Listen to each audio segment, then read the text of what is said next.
All right, fifth grade, what we're going to do today is you have a few things you're going to do for Tuesday. All right. So Tuesday is going to be under this week under classwork. What you're going to do is a few things here I'll show you. All right. You're going to do the attendance question. You're going to listen to holes 24 through 26. There's no questions today. There are no vocabulary activities today. All right. There's one thing we're going to do is article of the week, day 2. Before we do that first, I want to make sure I'm going to go back down here to Monday because there are so many people that have not turned Monday in and have not completed your work. All right, you need to go back and you need to check because today I'm going to send calls home. And if you do not have your Monday done, that's going to be relayed to your parent. If you're done with Monday, then don't worry about it. All right, but there's a lot of people here. All right, 26 people that have been assigned this assignment that have not been done yet. All right, so please go back, make sure that Monday is done first. And then what we'll do is we'll go to Article of the Week number 2. This is our second week of Article of the Week. Remember that our first week and second week, we are just doing practice together. Next week, it'll be all on your own to do it by yourself. So it's very important that you're following along these first 2 weeks because it's good practice for you. All right, so we will go to the Article of the Week, number 2. All right, so you should have day 1 already done. Okay, so your predictions and your wondering should already be done. If you're not done, pause this video right now, go back, click on this link, and watch this video for day 1. And get day 1 done first. If you do not have day 1 done, do not move on to day 2. By the end of today, Tuesday, your day 1 and your day 2 need to be done. All right? All right, so we'll go on to day 2 if you already finished with your day 1. Now we have 2 things we're doing today. We are doing our first read of the article, and we are marking up the text. We're putting down our reactions. Okay, so what I put down today, you are just copying me. All right, so nothing too challenging, but it's good practice because we will continue to do these, this STR, this stop, think, and react the entire year. And it's important for us to get this practice down for these first 2 weeks. That way you can do it next week and every week after that. All right, so those are the 2 things we're doing today, reading it, and then we're going to put our reactions. Okay, the nice thing about this article here, about Hero Rat Magawa, these paragraphs are a little bit longer, so there's a lot more there that we can put our reactions to. So, like I said, the first thing we're doing is we're going to read the article for the first time, so let's do it. Here we go. September 25th, 2020, Hero Rat Magawa receives a gold medal for his incredible life-saving bravery. If you hear a little jingle, that's my cat. He's kind of just walking around. By Mira Delasia, or Delaja. Okay, Magawa, an African giant pouched rat, received a PDSA gold medal for his superior landmine exploding skills. Wow, that sounds intense. All right, here we go. A rat may seem like an unlikely candidate to receive a gold medal for bravery and devotion to duty. However, 6-year-old African giant pouched rat Magawa, who was honored with British veterinary charity PDSA's highest animal award on September 25th, 2020, is no ordinary rodent. Over the past 5 years, the hero rat has saved hundreds of lives by detecting 39 landmines and 28 unexploded items in Cambodia. All right, my first reaction to this, remember that we're doing 2 reactions for every paragraph. My first reaction is, I wonder where Cambodia is.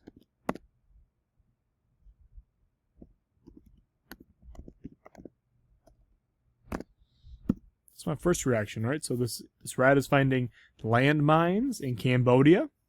So I wonder where Cambodia is. And my second reaction to this paragraph here is also wondering, I wonder what landmines are. All right. So reading that paragraph there, I'm wondering where Cambodia is and what these landmines are. I wonder why they're there. That's interesting.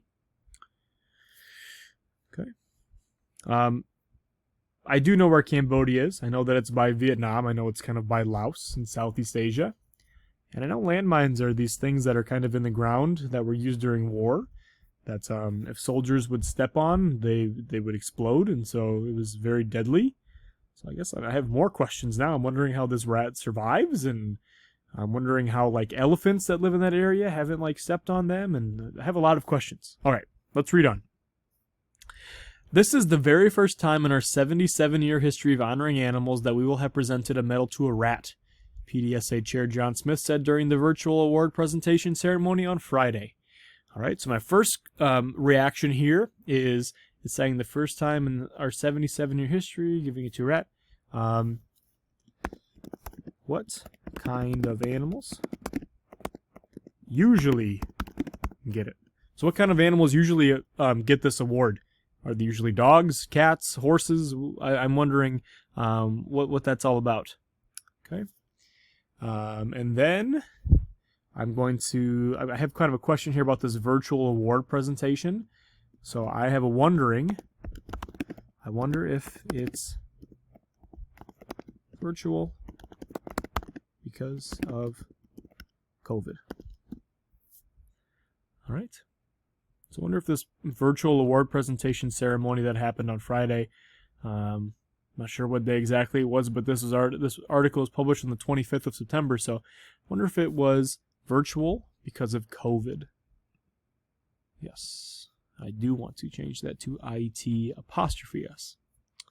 Okay, then we'll continue. Magawa is one of hundreds of hero rats that have been trained to detect landmines by Belgium-based animal charity Apopo since the 1990s. The nonprofit, which teaches the animals by rewarding them with tasty food morsels each time they accomplish a task, says the intelligent rodents are ideal for the dangerous job. They are easy to train and, more importantly, light enough not to set off the hidden explosives, even if they mistakenly walk over them. The rats, which use their superior sniffing skills to identify the chemicals in landmines, are also more efficient at the job than human-held metal detectors that beep at every scrap of metal. So my first reaction is we actually answered one of the questions I had before. My first reaction is rats are too light to set them off. So they don't explode because apparently they needed some sort of heavy thing, so like a person or a heavier animal to step on them to set them off. Rats are too light. That's why they're good at this job. And then I'm also seeing that the rats use their superior sniffing skills. So my reaction to this is I did not know rats could sniff so well.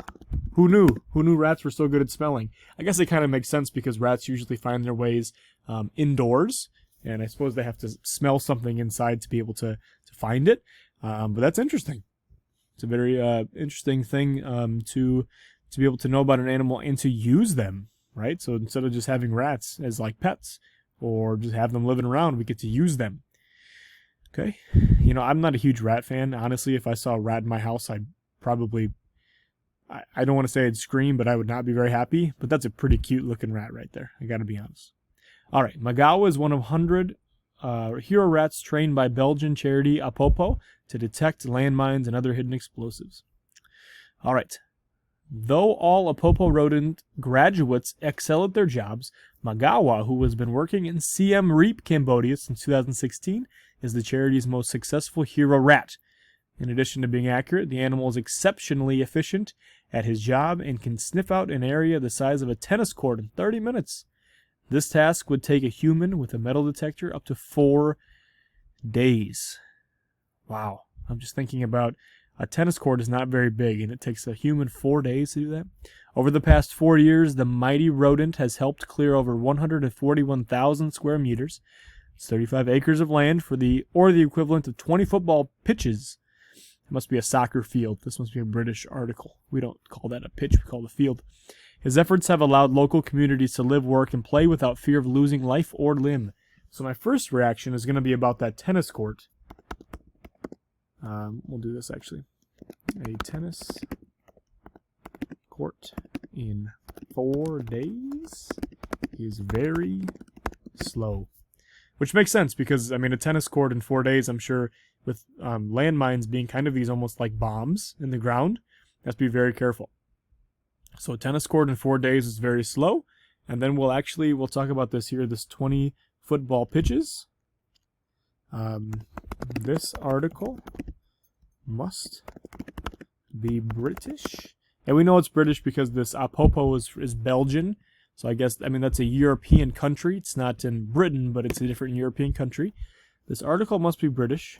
And we're going to use some evidence here because they said, we're going to put in quotes here, football pitches, which just means soccer fields.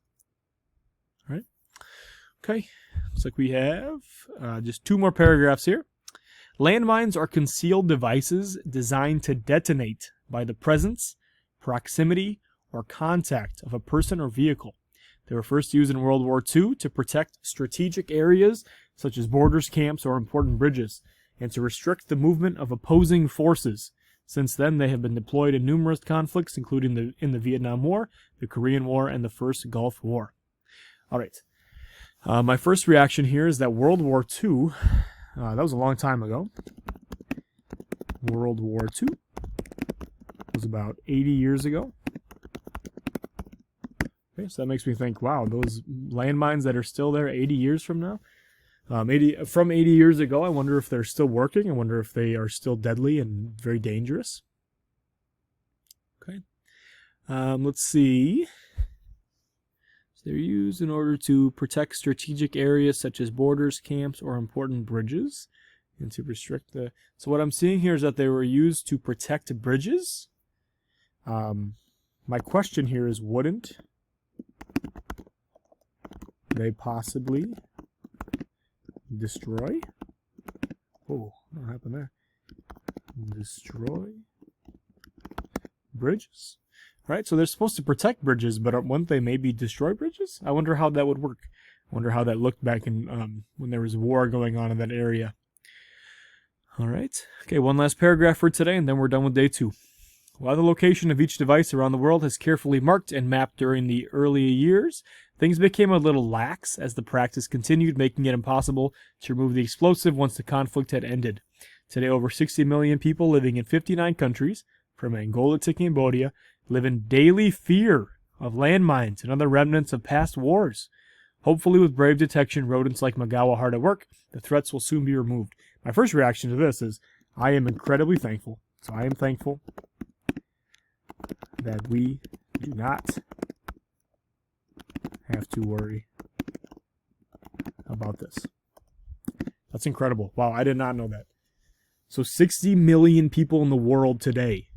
Just imagine like you go out to a park and you're walking around in the grass playing soccer or football or just running around, maybe flying a kite or blowing bubbles. We don't worry about landmines being a thing, but in other countries, 60 million people do. They worry about landmines being around from past wars just laying around still. All right. And my last reaction here that I want you to write down, I'm grateful for these brave rats. All right. They're doing great work. I'm proud of them. You know, maybe someday if they ever retire, I'll take them in. They can be my pet. I'll treat them to a nice life. All right. Okay, so this is day 2. Okay, so once you have done your first reading, okay, we have done our first reading of the article. So we put an X. Remember that we stopped, we thought, and we reacted. So we put our reactions to the text. That's what all these numbers here are for. Make sure that you copy down what I have too. And then the last thing that we do today is that you insert an emoji of how you feel about the article. All right, so what I'm going to do is I'm going to actually, I'm going to find, let me see if I can find like a rat emoticon. Let's see. Let's see if there's a rat emoji. Let's see. See if I can do that. If I can copy and paste it. I'll give it a try. Okay. And paste. That's good enough. I don't know why it's black there behind it, but that's fine. All right, so that's my emoji of how I feel about the article. I feel like we learned a lot about rats. So I put a picture of a rat. You can put a different emoji. You can put an emoticon, something that fits in that square. You don't need to make it so that it messes the whole document up. Just something quick and easy. That way I know that you finished this. I will know that you finished day 2 because you have put an X next to the first read of the article. We read it for the first time. You've put your reactions down here on all of these paragraphs here. And then you've also put some kind of picture here in this box.